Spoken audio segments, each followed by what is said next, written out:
இந்த கோமாளி மோடி கிட்ட யாராவது இப்போ இருக்கிறது காங்கிரஸ் கிடையாது, இப்போ இருக்கிறது இந்திய தேசிய காங்கிரஸ் கிடையாது, இந்திய சுதந்திரத்துக்கு போராடின காங்கிரஸ் கிடையாது. எவ்வளோ பேர் ஜெயிலுக்கு போயிருக்கான், எவ்வளோ பேர் செத்துருக்கான், எவ்வளோ பேர் உண்ணாவிரதம் செத்துருக்கான். அந்த சுதந்திர போராட்ட காலத்தில் இருக்க காங்கிரஸ்காரங்களாம் நக்கல் அடிக்கிற மாதிரி பேசுகிறாரு. இருந்தாலும் கடினமாக இருப்பதை காங்கிரஸ் செய்யாது.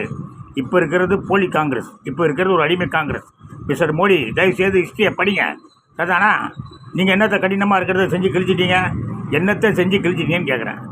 ஏதாவது ஒன்று செஞ்சு கிழிச்சிட்டீங்களா? கருப்பு பணத்தை குறைச்சிங்களா? வராக்கடனை வசூல் பண்ணிட்டீங்களா? வருமான வரி பாக்கி பண்ணிட்டீங்களா? சோனியாவை பார்த்து ஏன்டி சந்திராசாமி பிடிக்கலன்னு கேட்டிருக்கீங்களா? ஒன்றும் பேசலை. ஆனால் காங்கிரஸ் கடினமாக இருப்பதை காங்கிரஸ் செய்யாதான். இது காங்கிரஸ் கிடையாதுயா, இது போலி காங்கிரஸ். சரிதானா? தயவுசெய்து புரிஞ்சுக்கிங்க. இது போலி காங்கிரஸ், ஒரு குடும்ப அடிமை. அப்போ இந்திரா காந்திக்கு அடிமை, அப்புறம் ராஜீவ் காந்தி அடிமை, இப்போ சோனியா அடிமை. புரியுதா?